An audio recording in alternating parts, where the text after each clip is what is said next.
افلاس اور قربانی اللہ کو پسند ہے، اللہ تعالیٰ کو افلاس پسند نہیں۔ قرآن واضح طور پہ یہ کہہ رہا ہے۔ ہمارے بنیادی ارکان کیا ہیں؟ اسلام قبول کرنے کے لیے بنیادی ارکان کیا ہیں؟ توحید کا اقرار، نماز، زکوٰۃ، روزہ، حج، اسی سے مکمل ہوگا نا دین۔ کسی میں کوئی اختلاف تو نہیں اس بات میں؟ یہ ہے، کیونکہ میرے خیال میں میرے مخاطب اس وقت تمام مسلمان ہی ہیں۔ میرے جو دوسرے پروگرامز کے اندر سارے لوگ ہوتے ہیں موجود کینیڈا امریکہ میں، تو اس لیے میں جو ہے وہ دوبارہ ڈبل چیک کر رہا ہوں۔ یہ نہیں کہ آپ کو معلوم نہیں ہے، ایک ڈبل چیک کرنے کے لیے۔ زکوٰۃ کیسے ادا ہوگی؟ کس پہ زکوٰۃ ہوتی ہے؟ ہوگا تو زکوٰۃ ادا ہوگی یا نہیں ہوگی؟ روزے کا ایک فنکشن یہ ہے کہ ہمیں احساس دلاتا ہے کہ خالی پیٹ کیا ہوتا ہے۔ احساس دلاتا ہے نا خالی پیٹ کیا ہوتا ہے، تاکہ ہم جد و جہد کریں ان لوگوں کے لیے جن کے پاس رزق نہیں۔ نماز صحت مند جسم، صحت مند دماغ اور صحت مند روح رکھتا ہے۔ یہاں ڈاکٹر حضرات بھی موجود ہیں، مجھے جو ہے وہ صحیح کر سکتے ہیں اگر میں کوئی چیز غلط بتا رہا ہوں۔ الحمدللہ یہاں حفاظ بھی موجود ہیں، تو جو بھی میں قرآن شریف کی روایت جو آیت کوٹ کر رہا ہوں وہ بھی میری رہنمائی کر سکتے ہیں اگر میں غلط کہہ رہا ہوں۔ صحت مند جسم کے لیے اچھی خوراک ضروری ہے۔ اچھی خوراک نہیں، اچھی خوراک ایسے بھی آتی ہے، لیکن اللہ کو یہ والا ہاتھ پسند ہے۔ اس والی خوراک سے نہ روحانی ترقی ہوتی ہے، نہ ذہنی ترقی ہوتی اور نہ جسمانی ترقی ہوتی، کیونکہ وہ انرجیز کا جو کمبینیشن ہمارے جسم میں بنتا ہے اس والی خوراک سے، وہ کبھی بھی نشو و نما اور ترقی نہیں لاتا۔ اللہ تعالیٰ کہتا ہے کہ ہر حال میں اپنے آپ کو تیار رکھو۔ قرآن میں کہتا ہے کہ اپنے گھوڑے تیار رکھو قربانی کے لیے، اپنی جان کی۔ کس لیے؟ توحید کا اقرار، توحید کا اقرار، لم یلد ولم یولد۔ گھوڑے تیار ہوں گے کیا بغیر پیسے کے؟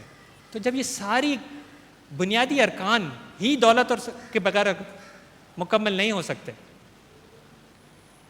تو پھر افلاس کیسے پسند ہوگا اللہ تعالیٰ کو؟ اللہ تعالیٰ کہہ رہا ہے تمہارا دین مکمل ہوگا جب یہ دولت، جس کو میں خیر کہہ رہا ہوں، جس کو میں فضل کہہ رہا ہوں، جس کو میں قیام کہہ رہا ہوں، جب یہ تمہارے پاس ہوگی تب تمہارا دین مکمل ہوگا۔ ہم کہہ رہے ہیں افلاس اللہ تعالیٰ کو پسند ہے۔ میں اتنا حقدار نہیں ہوں جتنا کہ مجھے حاصل ہے، اس سے بڑی ناشکری کوئی ہو نہیں سکتی۔ اللہ تعالیٰ نے یہ تمام نعمتیں ہم کو عطا کی، اور جب یہ نعمتیں مجھ کو حاصل ہو رہی ہوں اور میں کہوں کہ میں تو اس کا حقدار ہی نہیں ہوں، نعوذ باللہ اللہ تعالیٰ کیلکولیشن میں غلطی کر رہے ہیں، بلا سوچے سمجھے دیے جا رہے ہیں کہ میں تو حقدار نہیں ہوں، بس اللہ میں پتہ نہیں کیوں دے رہے ہیں۔ ہوتا کیا ہے کہ جب یہ بلیفز ہوتے ہیں اور جب وہ نعمت ملتی بھی ہے تو وہ جاتی بھی فرائڈ اوے۔ اگر آپ دیکھیں جن کے پاس ویلتھ ایکیومولیٹڈ ہے وہ جنریشنز ٹو جنریشن چلی آ رہی ہے۔ ہمارے ہاں تو سیکنڈ جنریشن کے بعد پیسہ غائب ہو جاتا ہے۔ کیوں؟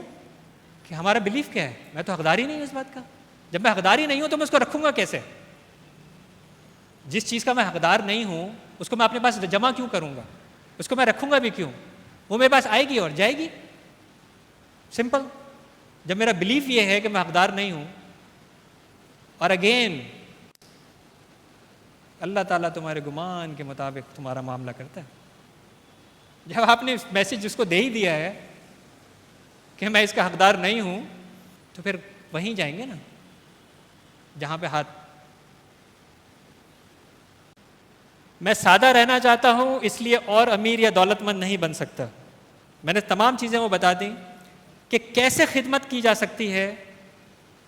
اگر آدمی اس تڑپ پہ لگ جائے کہ یار مجھے زکوٰۃ دینی ہے، جب میں زکوٰۃ دوں گا تو میرا دین مکمل ہوگا، تو اگر میں زکوٰۃ دینے کے لیے نکلوں گا تو اس لیے محنت کروں گا، اس کے لیے میں پیسہ جمع کروں گا، کیونکہ میرا ایم کیا ہے کہ مجھے زکوٰۃ دینی ہے۔